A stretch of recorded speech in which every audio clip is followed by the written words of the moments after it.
Eu não acho que é pecado comer, beber e divertir-se. Eu não acho que é pecado.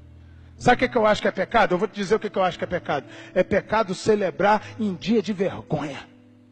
É pecado celebrar em dia de luta espiritual.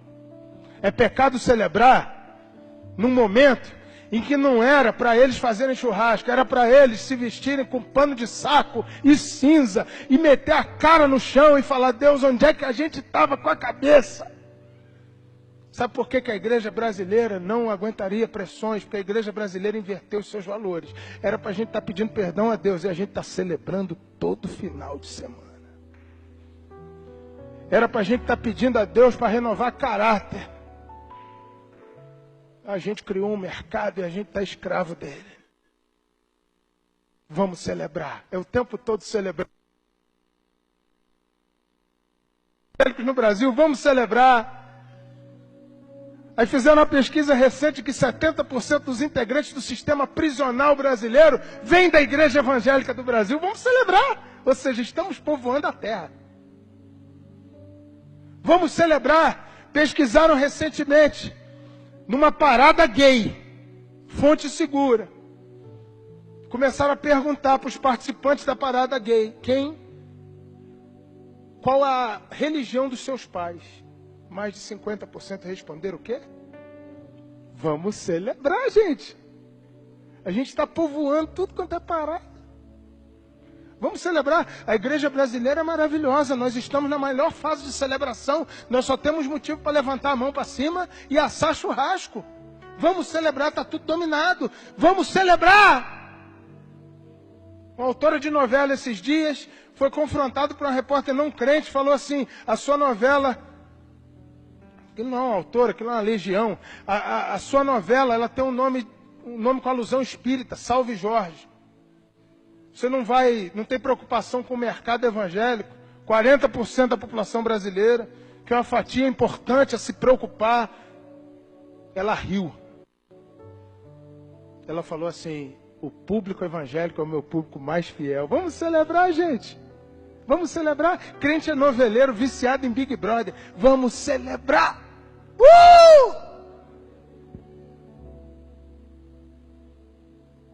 Nós temos mais motivos, gente, para a gente se ajoelhar e falar: Deus, o que eu estava fazendo com o evangelho?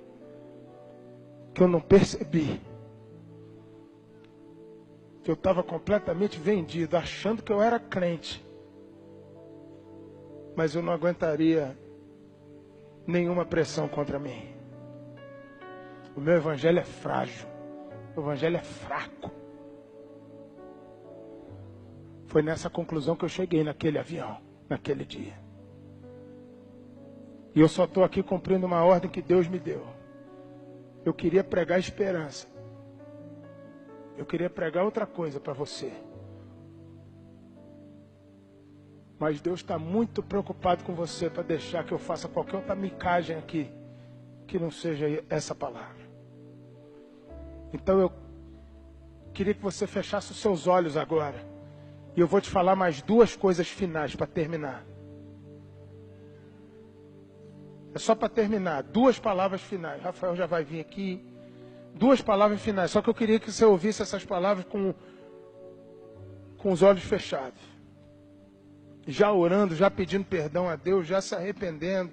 Eu quero te contar duas coisas. A primeira coisa que eu quero te contar. Eu te falei aqui que eu fui missionário na China há alguns anos. Essa história de Mohammed não é só de Mohammed, é a história de muitos cristãos perseguidos no mundo. Eu conheci uma menina lá, na China, uma jovem, líder. Ela trabalhou como minha tradutora lá, jovenzinha. Infelizmente, eu acho que essa moça já não está mais entre nós. Ela nunca mais fez contato conosco. Um dia eu estava conversando com ela na cidade de maior perseguição na região dela. O pai dela tinha expulsado ela de casa, igual Mohammed, líder do Partido Comunista na província.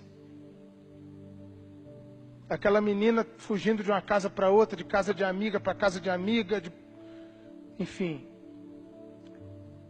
A polícia foi atrás dela, bateu nela uma vez. Aí eu, sabendo disso tudo, eu virei para ela e falei assim: querida, me diz uma coisa aqui. Eu preciso entender. Você não tem medo de morrer, não? E ela sorriu. Porque perguntas idiotas merecem um sorriso.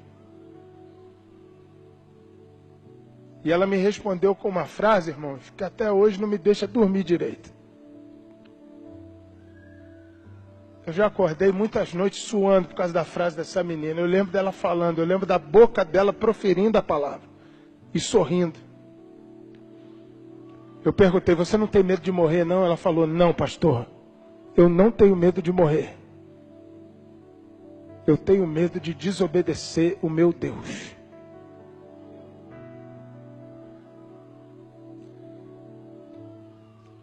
Portanto, a primeira coisa que eu quero te falar agora nesse final é a seguinte, presta atenção em mim, mesmo com os olhos fechados, presta atenção em mim. Você é a igreja brasileira.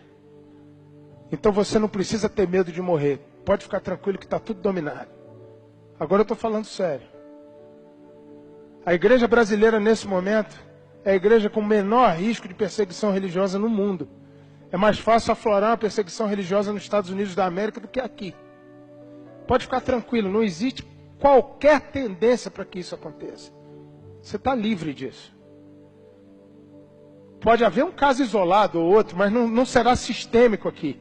Portanto, você vai sair desse culto, você vai entrar no seu carro ou no seu ônibus para ir para casa, não vai aparecer um maluco com a metralhadora na mão dizendo nega Jesus ou morre. Ele pode te abordar com a arma por outro motivo, mas não vai ser pela sua fé. Você está seguro, você não precisa ter medo de morrer. Glória a Deus por isso, estamos num país livre. Você precisa então ter medo de outra coisa. Eu vou te dar uma lista de coisas para você ter medo aqui agora.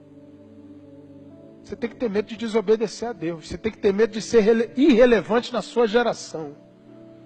Eu vou te dar coisa para você se preocupar aqui, se desesperar. Você tem que ter medo de todo sábado ter que ir no apelo para redimir um compromisso que você fez e não cumpriu sábado passado. Você tem que morrer de medo de daqui a um ano as suas causas de oração serem as mesmas, porque nada melhorou na sua vida, não houve progresso. Você tem que se borrar de medo. Você tem toda a razão do mundo para ter medo da sua família continuar a mesma enhaca daqui 6 meses que ela é agora. E a culpa é sua.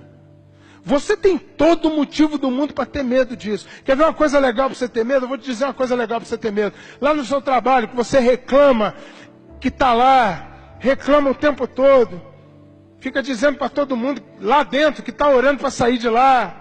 Você é amargo, azedo, uma cara ruim.